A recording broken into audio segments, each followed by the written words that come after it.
어디다 대고 반말하고 그게 아니고 여러분 정말 저는 우리 교회가 좋습니다. 여러분 어떻습니까?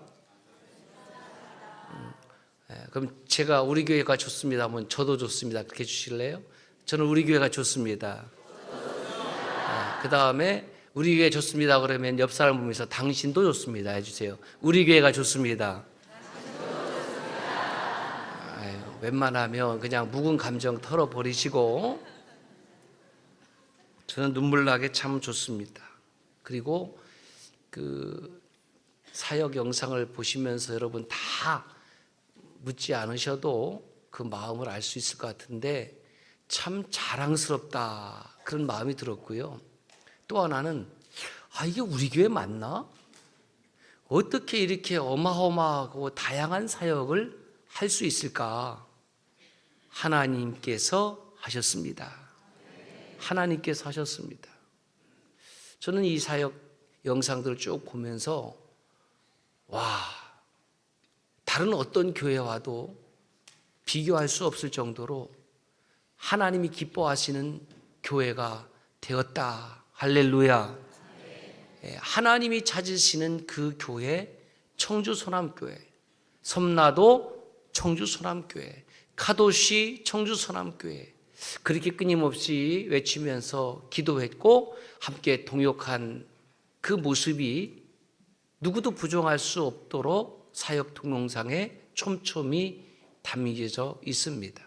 그것은 우리 모두가 함께 동행하고 동역했기 때문입니다. 너무너무 귀한 하나님의 사람들 너무너무 감사드립니다. 드디어 시계가 12시를 가리키고 있습니다. 타이밍도 끝내줍니다. 옆 사람에게 이렇게 인사합시다. 새해 하나님의 복 듬뿍 받으십시오. 시작. 새해를 열어주신 하나님께 박수로 영광 올립니다. 할렐루야. 새해가 밝았습니다.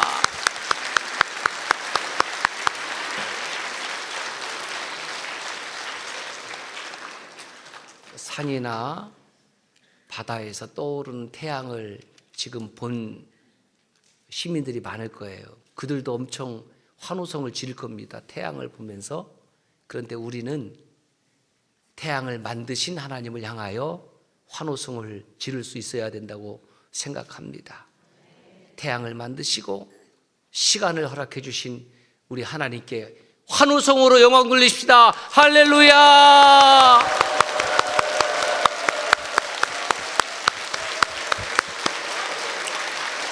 아멘. 감사합니다. 태양을 향해서 그 떠오르는 모습을 보겠다고 아마 지금 시간은 안 떠오르겠죠. 조금 새벽이 돼야지 떠오르면 그 태양을 향해서 간절한 소원을 빕니다. 저는 그런 분들을 일방적으로 비난하고 싶지는 않습니다. 왜냐하면 그 간절한 마음이 성취되기를 원하는 그런 마음들이 저에게도 있기 때문에 그렇습니다. 다만 그들은 자기들이 빌어야 할 곳, 기도해야 될 곳이 하나님인 것을 모르고 있기 때문에 비난보다는 그들을 향한 안타까움은 제게 있습니다. 그들의 마음은 10분 공감을 하지만 그들의 행위를 바라보면서 박수를 칠 수는 없거든요. 우리는 창조주 하나님을 예배합니다. 이제 한 해가 또 가고 또 시작이 되었습니다. 아무 일도 하지 않으면 아무 일도 일어나지 않습니다. 그런데 우리 사역 동영상을 여러분 보았듯이 우리는 아무 일을 하지 않은 것이 아니라 어마어마한 일을 우리를 통해서 하나님께서 하셨습니다. 그렇습니다. 하나님은 저와 여러분들을 도구로 사용하셔서 우리로 하나님의 구원사역, 복음 사역, 생명 사역을 감당하게 하셨습니다. 도구는 쓰임 받는 기쁨이 있는 거예요. 우리 자녀들을 통해서 이 귀한 이건 무슨 드라마라고 이런 거 스킷 드라마라고 그러나요? 이런 스킷 드라마를 통해서 우리 자녀들이 우리들에게 복음을 전달해주고 있지 않습니까? 얼마나 지혜롭고, 얼마나 예쁘고, 얼마나 늠름하고, 이 아이들이 하나님의 미래고 우리 청주서남교회의 미래인 줄로 믿습니다. 이 아이들을 향해서는 무엇을 다 투자해도 저는 하나도 아깝지가 않습니다. 이 아이들하고 덩실덩실 춤을 출 수 있다고 하면 저는 밤새 춤을 출 수가 있습니다. 너무너무 귀한 자녀들과 우리 유아부터 우리 청춘 공동체에 이르기까지 전 세대가 이렇게 아름답게 일어나고 있습니다. 사랑하는 여러분, 하나님은 어떤 교회를 찾으실까요? 성도들이 많이 있는 교회일까요? 큰 건물을 자랑하는 교회일까요? 그렇지 않습니다. 성경에 드러난 하나님이 찾으시는 교회는 목장 공동체입니다. 목장 교회입니다. 하나님이 찾으시는 교회는 사이즈가 아니라 큰 교회, 작은 교회가 아니라 살아 역사하는 교회, 온전히 하나님의 영광을 드러내는 교회인 줄로 믿습니다. 이제 새해가 밝아서 아마 뉴스를 시청하게 되면 또 기자들이 산이나 강이나 바다를 찾아서 그 떠오르는 태양을 보면서 환호하는 시민들, 그리고 인터뷰를 하겠죠.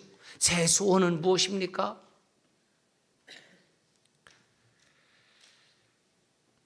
해맞이를 하는 모습을 전하는 것은 사실은 기쁜 소식이 아니라 그 사람들을 하나님에게서 끝없이 멀어지게 하는 그것은 나쁜 소식입니다.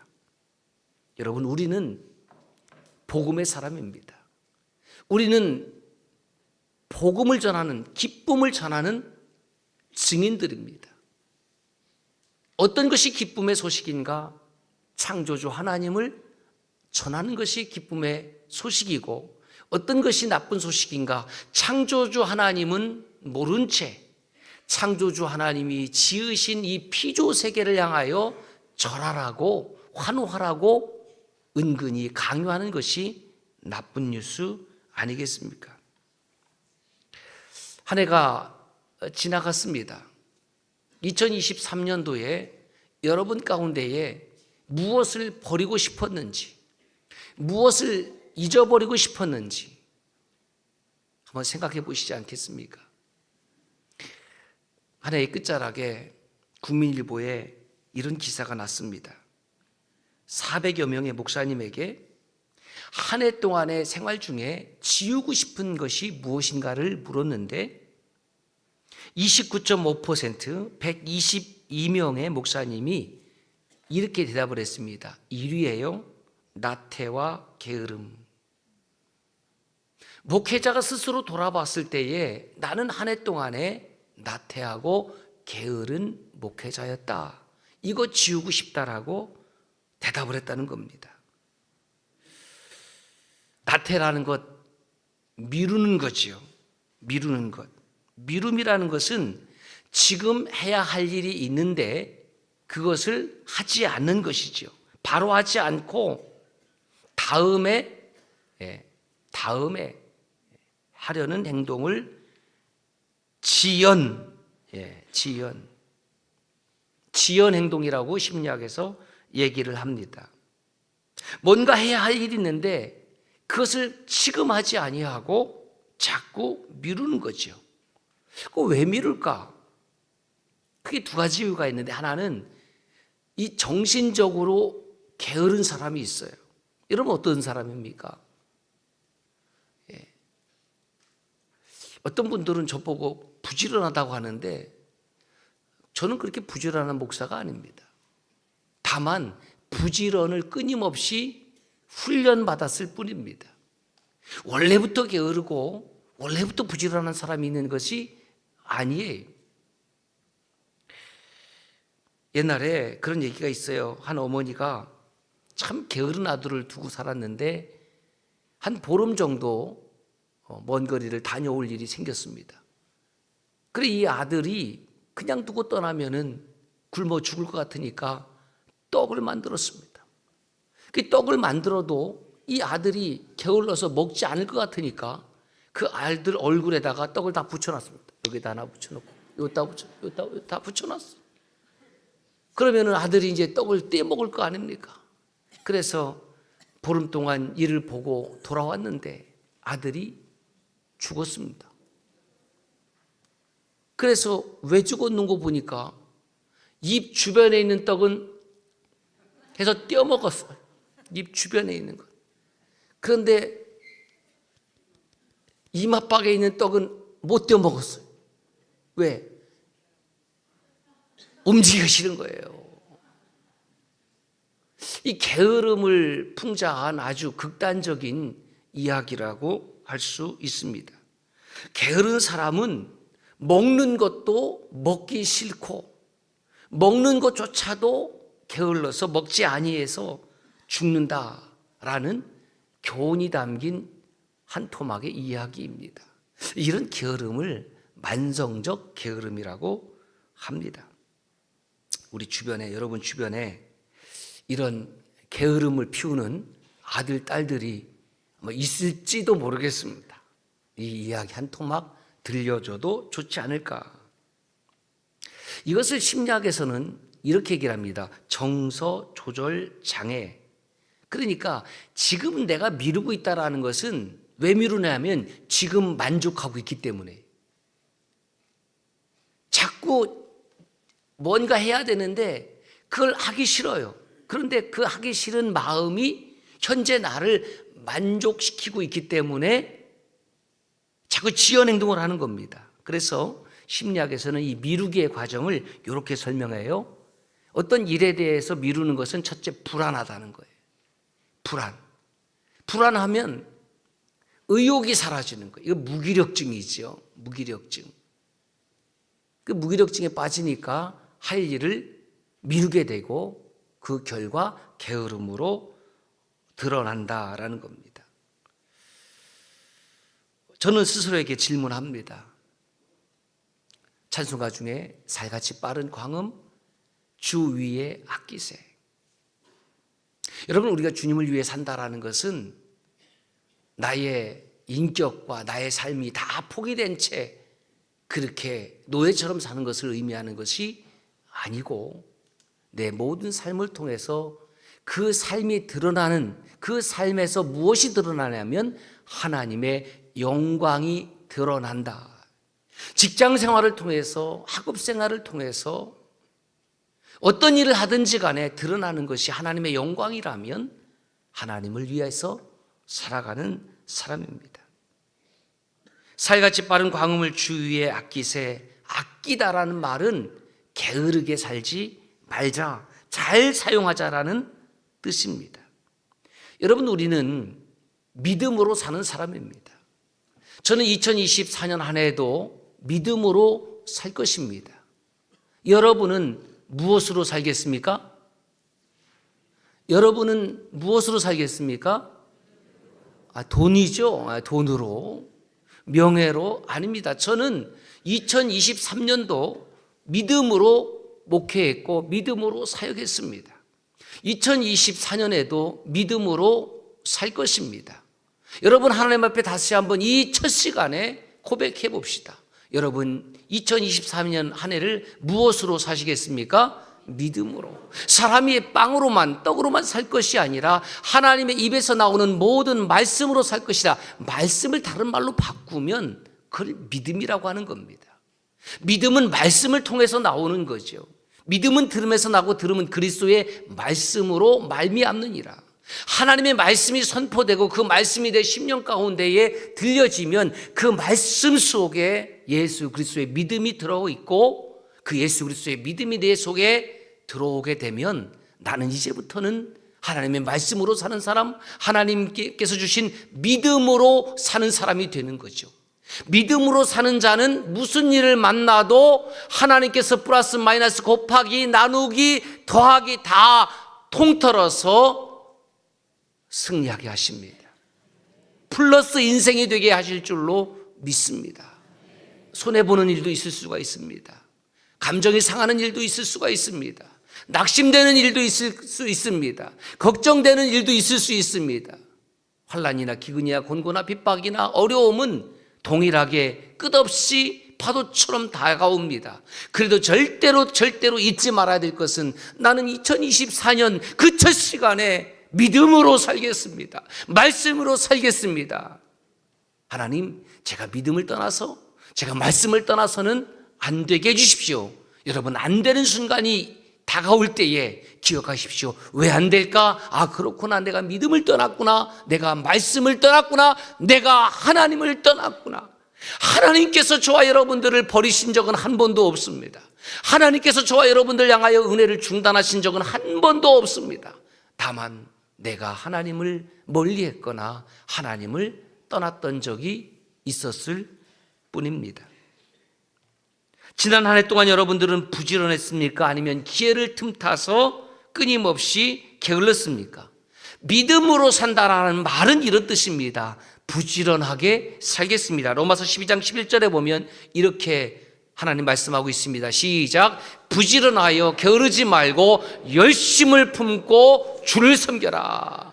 열심을 품으라는 거죠. 공부도 열심히 해야 됩니다. 운동도 열심히 해야 됩니다. 일도 열심히 해야 됩니다. 그런데 예수 믿는 것만은 적당히 하라고 마귀는 꼬드기지만 이 역시 열심히 하는 우리 가도시 청주서남 성도님들 되시기를 주의 이름으로 축원합니다.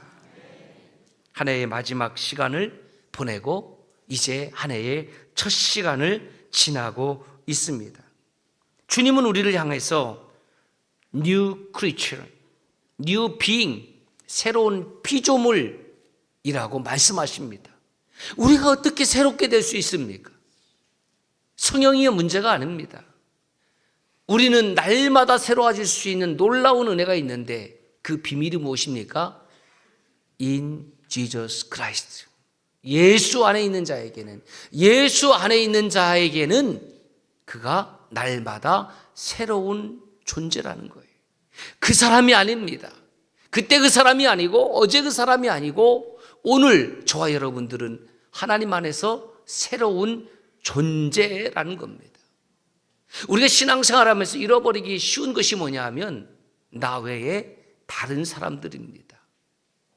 나에게 은혜 주시고 나를 사랑하시고 물론 귀하죠. 그런데 지금 내 옆에 있는 형제 자매님도 하나님 동일하게 사랑하시고 그를 향하여 동일하게 은혜를 베푸시고 그를 향하여 동일하게 죽으시고 부활하셨다라는 사실입니다.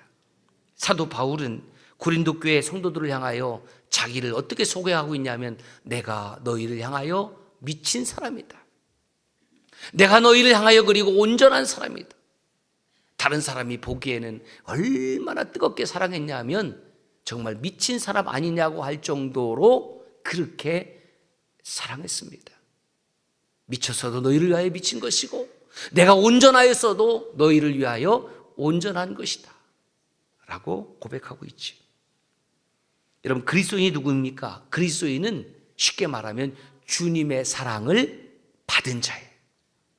여러분, 주님의 사랑을 받지 않은 사람이 이 밤에 이 예배당에 나올 수 있겠습니까?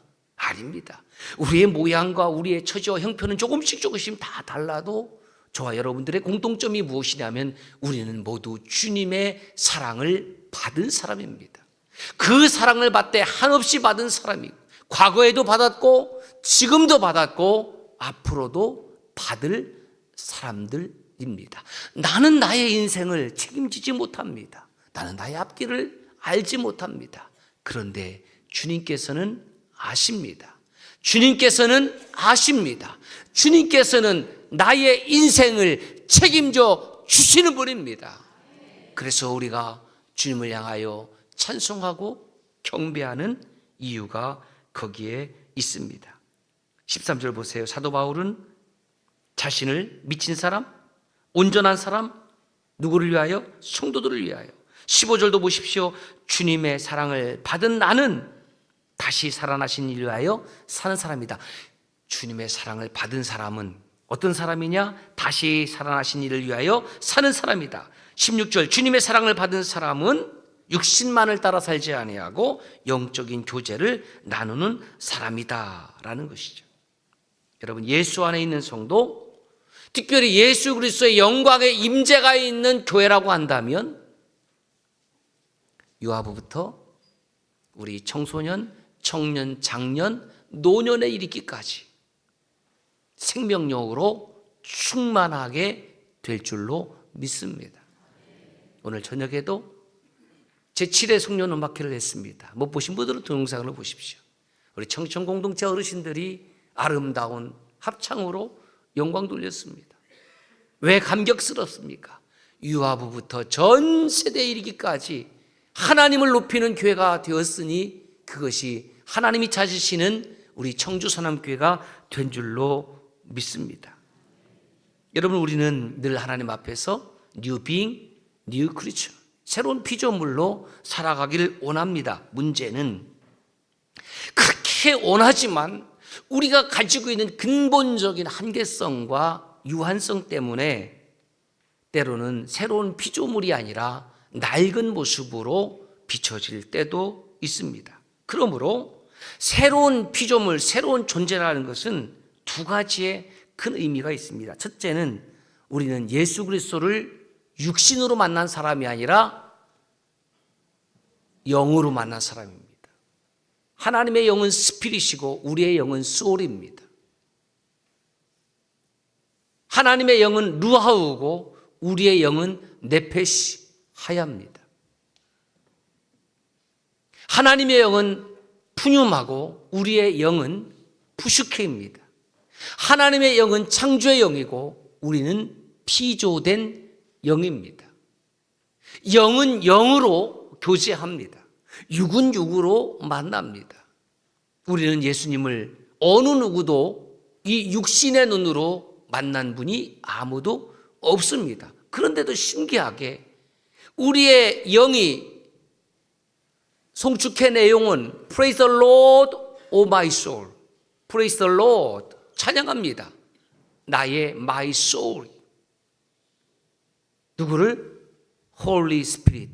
거룩한 하나님을, 거룩한 영을. 그래서 우리의 soul은 거룩한 하나님의 영과 교제를 통하여 하나님의 존재를 깊이 인식하고 깨닫고 느끼게 되는 것이죠. 그리스도인은 예수를 육신으로 만난 것이 아니라 영으로 만난 사람. 두 번째, 그리스도인은 누구냐? 예수 안에서 새로운 시간과 기회를 얻은 사람입니다. 이제 2024년도 참 감사한 것은 저와 여러분들의 시작이 무엇이냐? 하나님의 은혜와 복으로 시작했다라는 것입니다. 2024년 송구 영신 예배의 시간이 온다고 하면 그 하나님의 은혜와 복을 충만히 누리고 감사함으로 또다시 이 예배당에 모이기를 주의 이름으로 축복합니다. 이제 2023년 그 끝자락은 지나갔습니다. 또다시 우리들에게, 나에게 아기가 주어졌습니다. 아직 시간이 있고 아직 기회가 있습니다. 여러분, 누가 행복한 사람일까요? 오늘 이 송구 영신 새로운 한 해를 맞이하는 이 첫 시간에 예배 자리에 계신 여러분들이 행복한 사람입니다. 나는 행복한 사람입니다. 한번 따라서 할까요? 나는 행복한 사람입니다.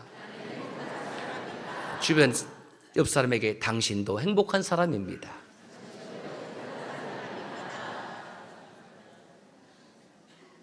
기억나십니까? 하나님은 행복 속에 거룩을 담아 놓으신 것이 아니라 가두시 거룩함 속에 행복을 담아 놓으셨습니다. 2024년 한 해에도 그 거룩하신 하나님 앞에 나오는 모든 성도님들이 행복으로 충만해지기를 주의 이름으로 축원합니다.